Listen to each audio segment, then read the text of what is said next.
está na nossa Bíblia foi pensada, ela não foi pensada com o nome de salmos, né?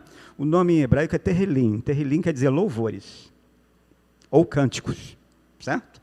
Está escrito lá, apesar de eu não enxergar, você vê, né? Terrilim. Terrilim quer dizer louvores. Isso foi escrito na língua hebraica. A partir de mais ou menos 930 a.C., começou-se a colecionar esses poemas escritos. E somente depois é que eles viraram um compêndio único, mas eles eram poemas que o povo decorava, que o povo aprendia, que o povo ensinava às suas crianças. De geração para geração eles iam ensinando: olha, esse aqui foi de Moisés, ó, esse aqui foi de Davi, esse aqui foram os filhos de Coré, os coraitas, da onde talvez venha a palavra coral, certo? Ah, esses aqui é do Asaf. Ah, esse daqui é, sabe, um montão de gente aí fez salmos. Por séculos, os salmos foram acompanhando a vida do povo hebreu. Então, os salmos são poemas, eles só passaram a se chamar salmo quando eles foram traduzidos para o grego. A palavra salmo vem da palavra psalterium, quer dizer instrumento de 10 cordas. Tá bom? Instrumento de 10 cordas. Então, salmodiar, respondendo a palavra do Rodney, como na época ele me perguntou, aí há mais de 20 anos atrás, salmodiar significa cantar e tocar louvores. Certo? Salmodiar significa isso. Tem diretamente a ver com a ideia do instrumento de cordas. Quando a gente olha para o Salmo 108, por exemplo, a gente vê no Salmo 108 o salmista dizendo, no 92 também acontece isso, sobre um instrumento de 10 cordas. É porque o saltério tinha 5 cordas. E depois, para ele fazer mais volume, eles dobraram essas cordas, aí ficou 10. Certo? É igual a viola. A viola caipira brasileira é diferente do violão porque ela tem 5 cordas dobradas. Então ela fica com 10. O saltério também era assim. Então você vai encontrar lá várias vezes a referência a esse instrumento, saltério, que foi dar o nome ao livro na versão grega. Por isso, salmodiar quer dizer tocar e cantar, tocar instrumento e cantar louvores a Deus. Terrilim. O primeiro salmo que a gente vai encontrar na Escritura é o Salmo 1, né? Que a gente, na minha época, aqui a gente dizia de cor nas quartas-feiras, né? Bem-aventurado o varão que não anda segundo o conselho dos ímpios, né? A gente até cantava aqui nessa igreja o Salmo 1, né? Um arranjo do hino 407. Se você passar mais um slide, você vai ver isso, Salmo 1. Ó, olha, e passou direto. Uhum. Então, volta mais um. Bem-aventurado é aquele, é assim que começa. Então, quem lembra aí, vai comigo. Bem-aventurado é aquele que tem o Senhor qual Senhor. Bem-aventurado é aquele que não segue o mal conselho, não imita o pecador, nem o escarnecedor. Antes tem o seu prazer em meditar na lei do Senhor. Segunda, ele é semelhante à árvore plantada junto às águas, vive sempre bem seguro, não receia o mal, nem mágoas, dá seu fruto na estação, nunca as folhas cairão, tudo quanto faz prospera, pois tem o Senhor proteção. Agora bem forte. Mas os ímpios não subsistirão no dia do troveço, nem os pecadores poderão entrar no paraíso. Só os justos entrarão na celestial mansão. Bem-aventurado é aquele que já tem em Deus salvação. Bem-aventurado é aquele que já tem em Deus salvação. Marcão viajou agora, né, Marcão? Muita gente viajou, foi lá atrás. O Márcio agora há pouco falou, nosso querido Márcio falou que os salmos, o homem falando com Deus, não foi isso que você falou? Então permita-me acrescentar uma frase ao que você falou. Os salmos é o homem falando com Deus e o homem falando de Deus. Certo? Então, todos os salmos, os 150 que nós temos na nossa Bíblia, os 151 que temos na Bíblia Católica, os 173 que tem na Bíblia Ortodoxa, tá? E os outros mais que tem na tradição judaica, porque são muitos, certo? Todos eles falam com Deus e falam de Deus. Como eu já falei, os salmos são poemas. E esses poemas, eles seguem determinados norteamentos, né? Alguns poemas são poemas de sabedoria, são provérbios, são conselhos. E esse que nós acabamos de cantar é exatamente isso.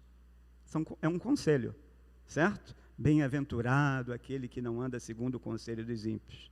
Existia um outro gênero literário que os hebreus também trabalhavam no passado, que era o gênero literário chamado lamentação. Já viu que tem uns salmos bem tristes? 137. Junto aos rios da Babilônia, nos assentamos e nos pusemos a chorar. E lá nos lembrávamos dos nossos algozes, dos cânticos de Sião. E os nossos algozes, os babilônios, né, nos pediam, canta-nos um dos cânticos de Sião. Ele dizia, mas como vou cantar o cântico do Senhor estando em terra estranha?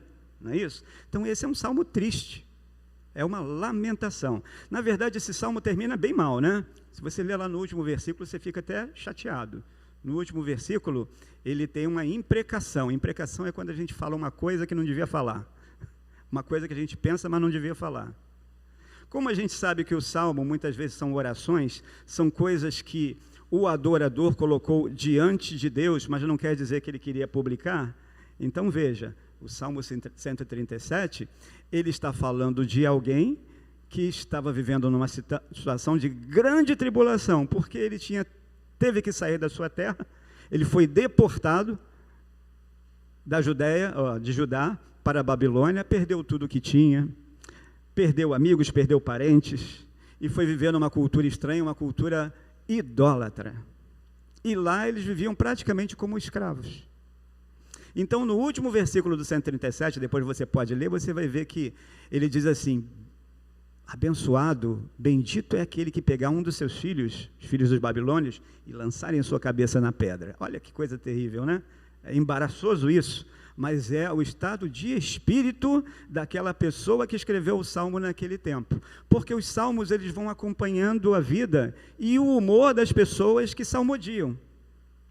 Então, cada salmista, ele vai vivendo uma situação na sua vida e essa situação ele vai colocando diante de Deus. Olha, quando a gente se achega para Deus, a gente não tem só louvor para trazer para Ele. Quando a gente vem para Deus, a gente traz um monte de coisa, inclusive o louvor. A gente traz o nosso problema, a gente traz a nossa angústia, a gente traz o nosso medo, a gente traz a nossa insatisfação, às vezes a gente traz até o nosso desespero e a nossa revolta. Esse é o caso do Salmo 137. Estava ali manifestada a revolta, certo? Mas graças a Deus que os salmos são esses poemas que eles vão demonstrar o caráter de Deus. Não existe nenhuma outra parte nas escrituras cristãs que possam denotar, demonstrar, apresentar tanto o caráter de Deus como os salmos. É nos salmos que a gente aprende que Deus é justo, mas Ele também é bom. A gente aprende que Deus é gracioso e misericordioso. Às vezes a gente não sabe a diferença entre graça e misericórdia. Você sabe a diferença? Deus é gracioso porque Ele dá aquilo que nós não merecemos. E Deus é misericordioso porque Ele não nos dá aquilo que nós merecemos. Entendeu? Difícil? Vou repetir. Deu um nó na cabeça? Deus é gracioso, Deus age com graça, porque Ele nos dá aquilo que nós não merecemos. E Deus é misericordioso porque Ele não nos dá aquilo que nós realmente merecemos. E isso tudo a gente veio aprender com os salmos, que vão repetir várias e várias e várias vezes essas coisas, esses adjetivos de Deus. Deus tem atributos naturais, Deus tem atributos morais. A gente aprende nos Salmos que, como atributos naturais, Deus é eterno, imutável, poderoso, onipotente, onipresente, onisciente. É aquilo que só Deus é. A gente também aprende nos Salmos aquilo que nós podemos ser, baseados em Deus. Deus é bom, Deus é justo, Deus é amoroso, Deus é longânimo, Deus é misericordioso, sabe? Atributos morais.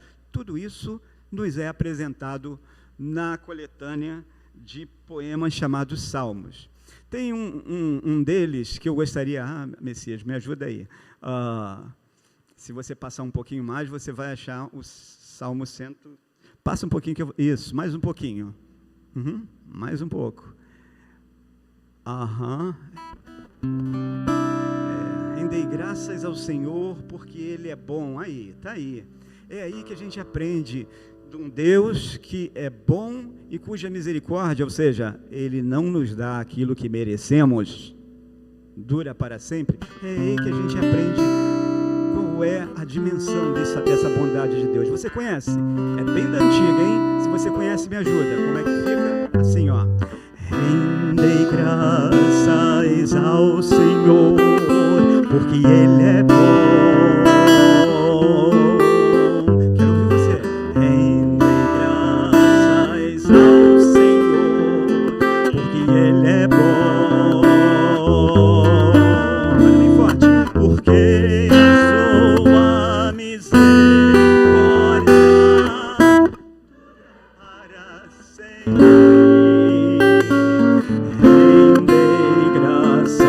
Ao Senhor. Por quê? Porque a sua misericórdia dura para sempre. Rendei graças ao Senhor. Quem não sabia agora já aprendeu, né? A segunda estrofe, então, quero ouvir vocês. Rendei graças ao Deus dos deuses. Ao Deus dos deuses, porque Ele é bom. Rendei graças. Rendei graças ao Deus dos deuses, porque Ele é bom. Agora bem forte. Porque a sua misericórdia dura para sempre. Rendei graças ao Senhor. Porque a sua misericórdia dura para sempre. Rendei graças ao Senhor. Rendei graças ao Senhor. Rendei graças ao Senhor.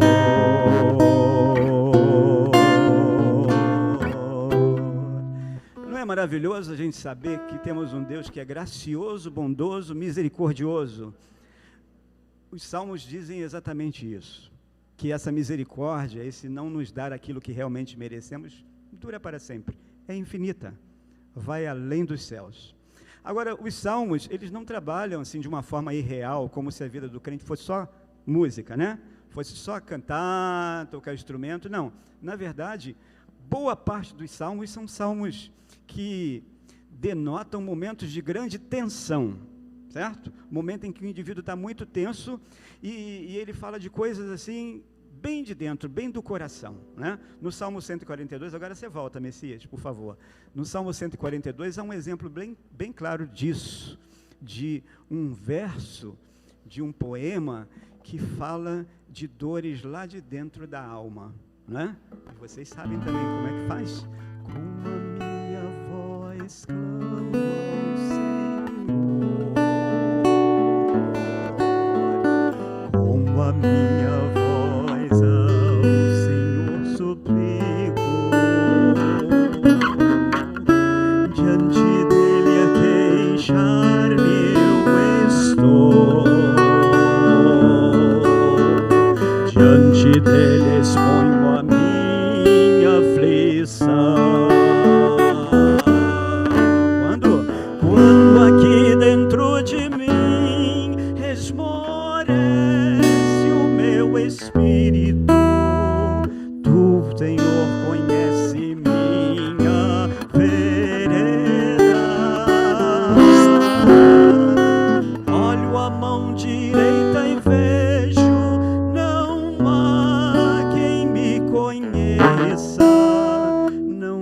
lugar onde me refugiar. É bonito, mas é triste, né? Olha que palavras, dentro de mim esmorece o meu espírito, tenho ânimo para nada, eu olho para um lado, eu olho para o outro, não vejo nada que me possa consolar, é de alguém que está desesperado. Então existem muitos salmos, e você vai encontrar muitos de súplica desesperada. Tem um salmo, se eu não me engano é o 13, que ele diz, até quando, Senhor? Não é? Tem outro salmo, que é como se ele dissesse assim, Senhor, você não está me vendo? Sabe? Às vezes a gente acha assim, não é pecado falar isso com Deus, é pecado você publicar isso, você chegar diante da igreja e falar isso, tá? No culto público, mas na sua oração, lá dentro do seu quarto, isso significa relacionamento. Certo? Os salmos, todos eles, os que falam de alegrias, os que falam de tristezas, os que falam de tragédias, eles ilustram relacionamento com Deus. E quando eu sugiro para vocês nessa noite, salmos para a vida, eu quero dizer que Deus quer que a nossa vida tenha poesia, na alegria e na tristeza. Nos momentos de tristeza, nos momentos alegres, nos momentos de desespero. Tem o salmo que diz claramente assim, que muitas são as aflições do justo, mas o Senhor o livra de todas. Então ele não prometeu que não vai ter aflição, não. A aflição faz parte.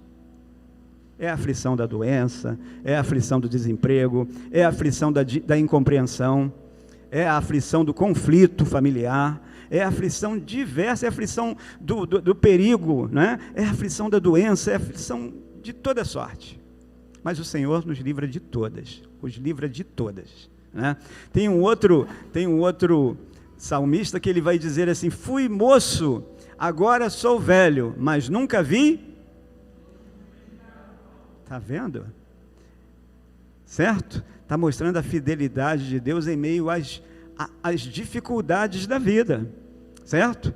O justo vai, de repente, ser pobre a vida inteira. Mas ser pobre não significa que ele vai ser um mendigo do pão. Certo? Se ele for justo, se ele for do Senhor, se ele estiver com o Senhor o ampara. É isso que o Salmo diz. É isso que os Salmos vão dizer a todo momento, em todo instante.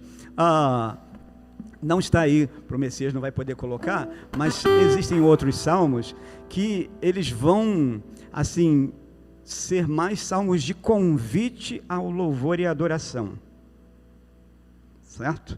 E vocês, eu sei que cantam muitos, a gente canta muito desde sempre, né? Salmos que convidam todos a exaltar o Senhor a gente adora a Deus pelo que Ele é. O Salmo, ele vai deixar isso bastante claro. A gente adora a Deus pelo que Ele é. Ele é bondoso, Ele é longânimo, Ele é justo, Ele é magnânimo, né? Ele faz proezas, então a gente louva a Deus pelo que Ele faz, a gente louva a Deus e as suas obras. Bendizei ao Senhor todas as suas obras, em todos os lugares, né? É assim que diz o Salmo 103. No Salmo 96, eu sei que esse aí, de repente, não vai precisar nem de letra, né? Vocês sabem que é um convite a exaltar o Senhor pela sua majestade, pela sua beleza, né? Como é que é? Cantai ao Senhor um cântico, cantai ao Senhor todas as terras, cantai ao Senhor, bendizei o Senhor, proclamai a sua salvação. Agora mais forte, vamos lá. Anunciai entre as nações a sua glória, e entre todos os povos as suas maravilhas. Porque grande é o Senhor, muito digno de ser louvado, mais temível do que falsos deuses. Glória e majestade estão diante dele, força e formosura no seu santuário. Glória e majestade estão diante dele, força e formosura no seu santuário. Que maravilha a gente entender nos Salmos que Deus é belo, é lindo. A poesia dos Salmos nos dizem que ele é maravilhoso, que ele é um ser, apesar de não o vermos por ele ser espírito, mas por seus atributos incontáveis, ele se apresenta como um Deus maravilhoso. Nós vivemos na época da ansiedade, né? E eu confesso que quando a pandemia começou, né, minha esposa é uma santa, né? Eu ficava em casa muito nervoso, esse negócio de ficar em casa, né? Não é que eu não seja, que eu seja negacionista, não, mas esse negócio para o chefe de família ficar em casa, né? É uma coisa, tanta coisa para fazer, eu estou aqui em casa, né? E as coisas vão indo, né? As coisas vão acabando na despensa, né, Bené? E aí você está em casa, olha, aí você imagina a ansiedade, né, Marcão? Esse é um tempo de ansiedade, de grande ansiedade, onde nós ficamos preocupados com tantas coisas. Será que eu vou ter as coisas, né? Será que eu vou poder fazer as coisas? Será que eu vou poder cuidar dos meus? Será que eu vou poder lidar com o meu trabalho? Como diz lá um compositor secular, né? Sem o trabalho o homem não tem honra. Sem a sua honra ele é pobre, ele se esmaga, ele não é nada. Não é isso? Tempo de grande ansiedade, mas a gente precisa aprender a confiar no Senhor. E os Salmos, eles não cansam de falar sobre isso. Se a gente abrir, aí não vai aparecer lá não, mas você pode olhar no Salmo 34. No Salmo 34 é um salmo de louvor, né? Ele é um salmo de compromisso de louvor. Vai dizer assim: bendirei o Senhor em todo tempo, ou louvarei o Senhor em todo tempo. Todo tempo quer dizer em todas as situações. Aí o compromisso maior diz assim: o seu louvor estará sempre nos meus lábios. Tem uma outra versão que diz assim: continuamente na minha boca. Olha que compromisso, né? Aí você vai andando um pouquinho mais no Salmo, você vai ver ele dizer mais lá na frente assim: engrandecei o Senhor comigo, e juntos exaltemos o seu nome. Então ele se apresenta primeiro como um salmo de louvor, né? Mas num dado momento ele vai dizer assim, ó: o Senhor é bom, provai e vede que o Senhor é bom. Ele é que vai dar comida lá para os leãozinhos, para os animais que não têm o que comer. Ele é que vai cuidar da natureza, ele vai cuidar da gente também, como Jesus mais tarde vai falar. Não é isso? É o salmo que diz que Deus é bom em todo tempo e que Ele cuida de nós e que isso deve sanar a nossa ansiedade. Porque a gente vai provando de quem Deus é e do que Ele faz, e a gente vai sossegando a nossa ansiedade. Precisa ser assim. O Salmo precisa falar a nossa vida assim. Se você se você colocar a palavra Salmo na internet, no Google, você vai encontrar milhares de pessoas de todas as religiões falando de salmos. E só falando bem, né? Diz assim: esse salmo é poderoso. Eu oro esse salmo todo dia. Os salmos mais poderosos da Bíblia, né? O salmo, sabe? As pessoas olham para os salmos de uma maneira mística. Você deve conhecer alguém que deve deixar a Bíblia aberta em algum salmo, né? A maioria das vezes é o Salmo 91 que fala de proteção, mas tem outros que abrem outros que falam de prosperidade, né? E outros tantos que falam de outras coisas, né? Isso porque os salmos, para nós que somos cristãos e entendemos que não é mística, é devoção.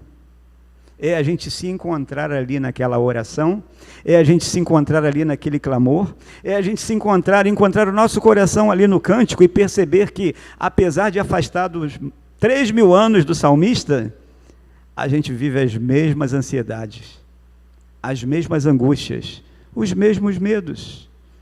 Angústia é medo prolongado, a gente vive medo prolongado. O tempo inteiro a gente vive angustiado, assim como o salmista. Tem um salmo que ele fala: cordéis da morte me cercaram, angústia de inferno e de mim se apoderaram. E eu invoquei o Senhor, Ele me salvou, tirou minha alma do inferno. Diz assim, às vezes a gente se sente como estando no inferno, por dentro. Depressão, né? Ansiedade, doenças diversas psicossomáticas, mas Deus quer ser o nosso cuidador. Deus no Salmo, ele se apresenta como aquele que nos traz a confiança em meio à adversidade, num tempo de adversidades diversas. Tem um salmista que ele diz assim: chegue perto de ti a minha oração, dá ouvidos, ó Deus, ao meu clamor, né? Ele faz aquela reclamação como se Deus estivesse, né, longe, não estivesse enxergando. Aí depois ele diz: porque por dentro estou mal, minhas emoções vão pior, vou morrendo, ai de mim, Senhor. Salmo de lamentação, certo? Mas a gente precisa trocar essa lamentação por um salmo de confiança, né? A gente precisa entender que Deus vai cuidando de nós em todas as instâncias da nossa vida, e isso deve ser um remédio para a nossa ansiedade, um remédio para a nossa falta de confiança na vida e no Senhor da vida. O Salmo 33, 20, ele diz assim, 33, 20 e 22, tem aí, Messias, diz assim esse salmo. Salmo 33, 20 e 22, fala dessa confiança, dessa esperança que precisamos ter no Senhor a todo tempo. Deixa eu voltar o meu som aqui que deu um problema técnico. Mas... Opa, veio. Ele diz assim: nossa alma espera no Senhor, Ele é meu auxílio e escudo, nele o nosso coração se alegra, pois confiamos em seu santo nome. Vou repetir, pode repetir comigo. Nossa alma espera no Senhor, Ele é o nosso auxílio e escudo, nele o nosso coração se alegra, pois confiamos em seu santo nome. Aí depois ele diz assim: seja sobre nós, Senhor,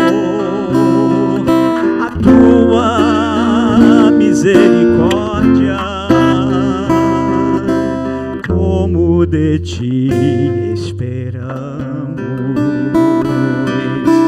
como de ti esperamos. No começo, nossa alma espera no Senhor,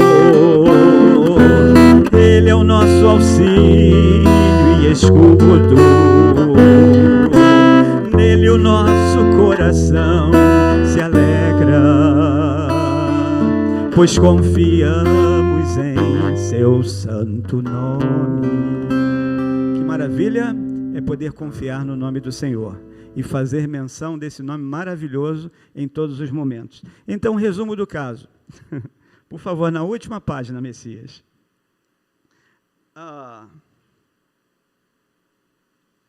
Na penúltima e última, por favor, Messias. Deus deseja se fazer conhecido o seu caráter e seus atributos, suas obras.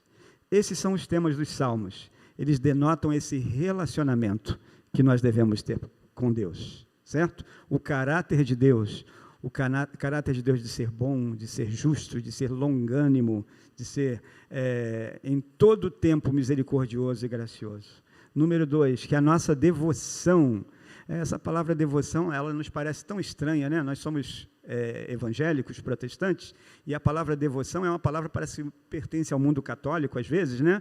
Mas não, essa palavra precisa pertencer a nós. Devoção é meditar na palavra do Senhor, louvar ao Senhor e orar ao Senhor. Isso é devoção, certo? Meditar em sua palavra, cantar louvores a Ele e orar a Ele. São os 3 ingredientes principais da devoção. Isso se faz na igreja, se faz em casa, se faz na rua, andando, no trabalho, se faz nos relacionamentos. Então, os salmos, eles norteiam a nossa devoção. Porque eles falam de louvor, eles falam de oração, e eles falam desse caráter de Deus, que é a nossa meditação em quem Deus é. Não existe nenhum outro lugar na Bíblia onde Deus seja apresentado da forma como Ele é apresentado nos Salmos. Os teólogos chamam os Salmos de o livro da teontologia. Teontologia é a ciência que estuda Deus, tá? Porque teologia é a revelação de Deus, tá bom? É o falar de Deus. Mas teontologia é a parte da teologia que estuda quem Deus é, o que Deus faz, como Ele age. E a gente encontra isso aí nos Salmos. na poesia dos salmos. Na antiga Rádio Relógio dizia assim, você sabia? Né? No outro dia pregou lá na igreja de Vigário Geral, esse moço que ficava falando na Rádio Relógio, você sabia? Né? O nome dele é pastor Marcos Batista. E agora eu vou bancar o pastor Marcos Batista. Você sabia que 80% da nossa Bíblia é poesia? É poema? Às vezes a gente acha que o poema é só o Salmo. Não, mas o Salmo é poema, o Cantares também é poema, os Provérbios também é poema, Lamentações de Jeremias também é poema. Todas as parábolas dos Evangelhos e as do Antigo Testamento são todas poemas. Boa parte das cartas de Paulo estão repletas de poemas. Isso porque Deus quer que a nossa vida seja uma vida sensível, que possa percebê-lo em tudo, em todas as nuances que a poesia denota, né? A poesia fala de alegria, fala de tristeza, fala de aflição, e a gente viaja. A nossa vida é assim. Salmo para a vida. A gente precisa disso, né? Continuando aqui, já estou quase acabando, sei que já tem alguém que está quase dormindo aí, né? Entendo. O dia foi muito longo para todos nós. O nosso louvor e a nossa... é o número 2. Nossa devoção, à semelhança da dos salmistas, né, deve ser repleta de confiança e quebrantamento. O nosso louvor e adoração devem ser reflexos do amor e da admiração pelo Senhor, que nos vê em todo tempo e cuida de nós. E por último, porque Ele é o nosso pastor, sabemos que nada nos faltará. É o que diz no Salmo 23. Não é isso?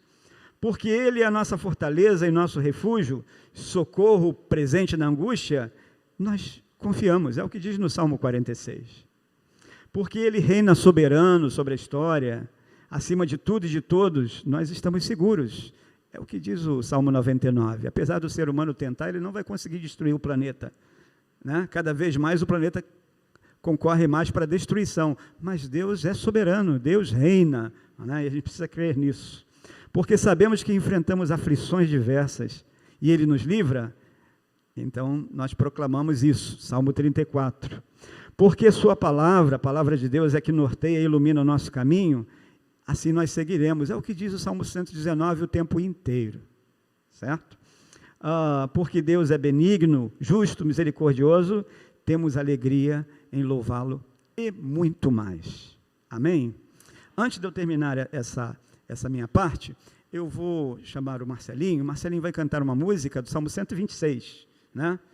A letra tem aí, Messias, vê se você acha dentro dessa baguncinha aí, por favor. Salmo 126 é um salmo histórico, né? Ele não é do tempo de Moisés, ele não é do tempo de Davi, ele não é do tempo de Salomão, ele é de uma época muito posterior, ele é mais ou menos do tempo de Zorobabel, certo? Mais ou menos aí 500 a.C., né?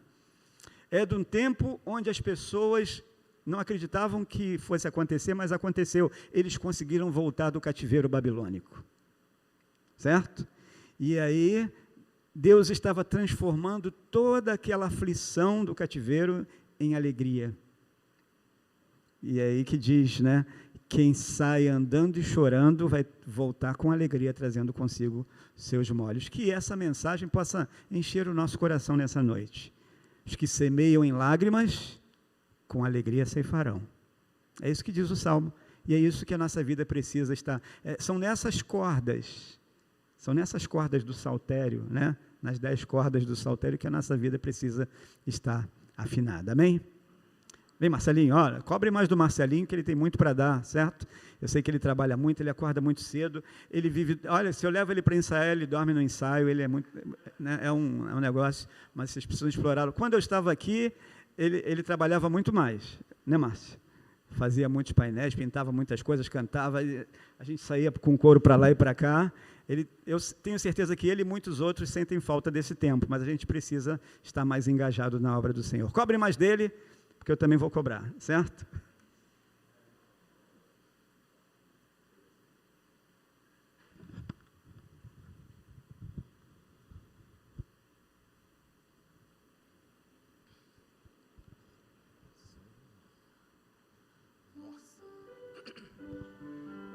Som.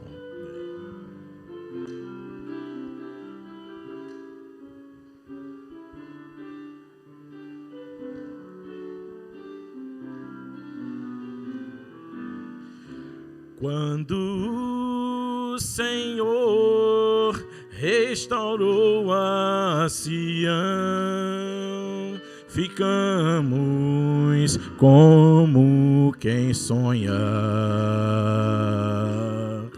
Então a nossa boca se encheu de riso e a nossa língua de júbilo cantou. Quando o Senhor restaurou a Sião, ficamos como quem sonha. Então a nossa boca se encheu de riso e a nossa língua de júbilo cantou. Grandes coisas o Senhor fez por eles. Grandes coisas o Senhor fez por nós, que se dirá sempre e sempre entre as nações. Aleluia, louvemos com nossa voz. Quem sai andando e chorando pelos campos a semear, voltará com muita alegria, trazendo feixes para mostrar. Grandes coisas o Senhor fez por eles.